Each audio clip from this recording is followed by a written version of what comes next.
আসসালামু আলাইকুম। আজকে আমি নতুন আলু দিয়ে আলুর দম বানাবো। আলুগুলো আগে সিদ্ধ করে নিয়েছি, এখন ছিলে নিব। হাত দিয়ে ছিললে সময় লাগে আর কেমন যেন লাগে, হাতে লেগে যায়।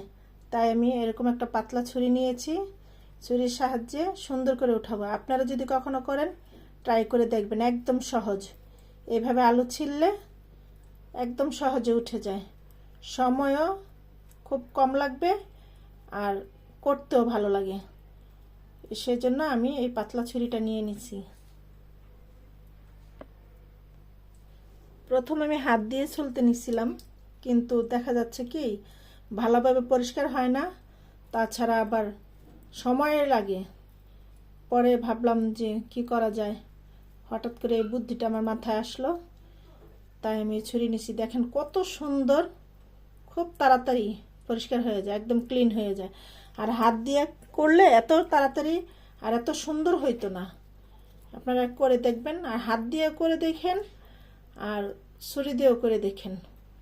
কমেন্টে জানাবেন কোনটাতে সুবিধা হয় বেশি।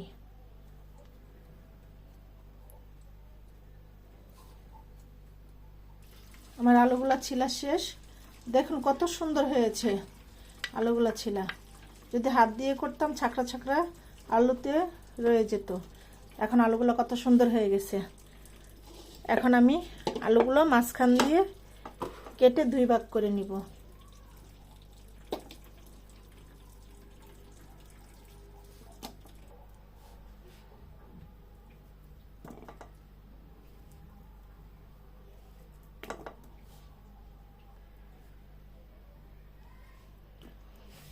আমার আলুগুলো কুচি টুকরো করা হয়ে গেছে।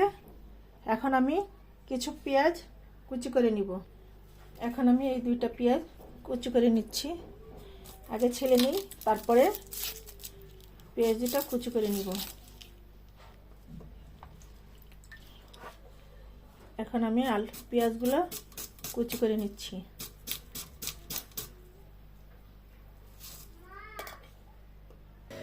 এখন আমি চুলায় একটা কড়াই বসিয়ে দিলাম, পানিটা ফেলে নিছি। কড়াইটা পানিটা একটু টেনে নে, তারপর আমি তেল দিয়ে দিব। আমি পরিমাণ মতো তেল দিয়ে দিলাম। এখন দিয়ে দিব পেঁয়াজ। পেঁয়াজটা আমার ভাজা ভাজা হয়ে গেছে।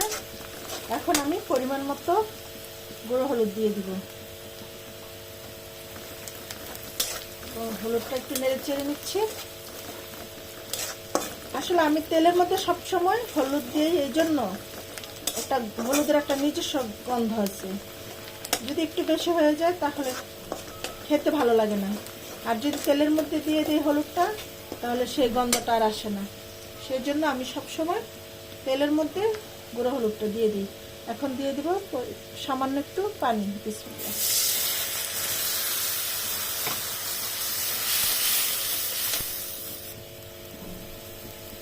দিয়ে দিচ্ছি পরিমাণ মতো লবণ,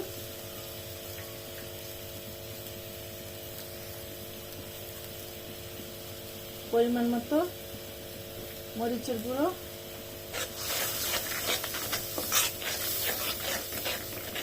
একটু নেড়ে চেড়ে মিশিয়ে নিচ্ছি। এখন দিয়ে দিব পরিমাণ মতো ধনিয়ার গুঁড়ো,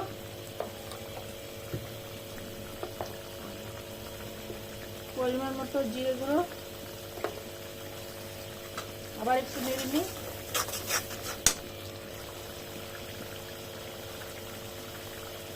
দিয়ে দিচ্ছি আদা পেস্ট,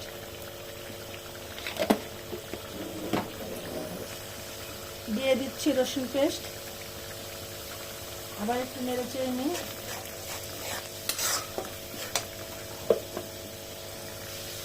আর দিয়ে দিচ্ছি গরম মশলার গুঁড়ো। এখন সবগুলো উপকরণ ভালো করে নেড়ে চেড়ে মিশিয়ে নিব।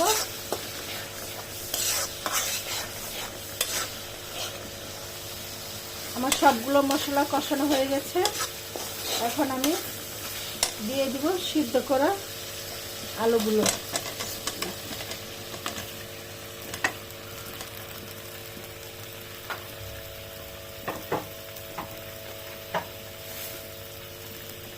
এখন ভালো করে নেড়ে চেড়ে নিব, একটু কষিয়ে নিব, ভালো করে কষিয়ে নিব। আলুগুলো আমার কষানো হয়ে গেছে, দেখেন কত সুন্দর দেখতে। আসলে আমি গরমের দিনে আলু তেমন একটা খাই না, আমার ভালো লাগে না। শীতের দিনের আলু আমার খুবই ভালো লাগে, শীতের দিনের আলুর লুক সামলাইতে পারি না, আমার খুবই পছন্দ নতুন আলু। সেই জন্য আমি আজকে এই রেসিপিটা করছি।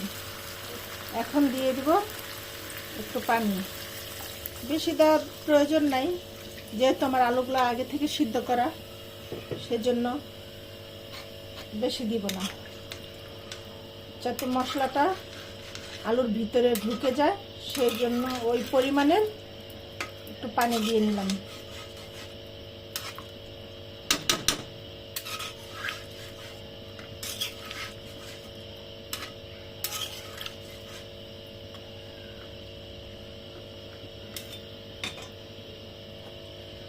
এখন আমি কিছুক্ষণের জন্য ঢেকে দিচ্ছি, যে আমার আলুর দম প্রায় হয়ে আসছে। দেখুন একদম জল শুকিয়ে গেছে, আরেকটু মাখা মাখা করব, না করলেও পারি, কারণ একটু ঠান্ডা হলে পানিটা এমনি কমে যাবে, ঝোলটা। একটু লবণটা দেখে নিন, লবণ ঠিক আছে, হয়ে গেছে আমার আলুর দম।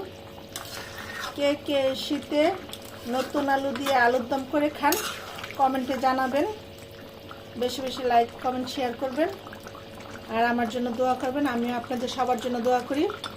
আসসালামু আলাইকুম, আল্লাহ হাফিজ।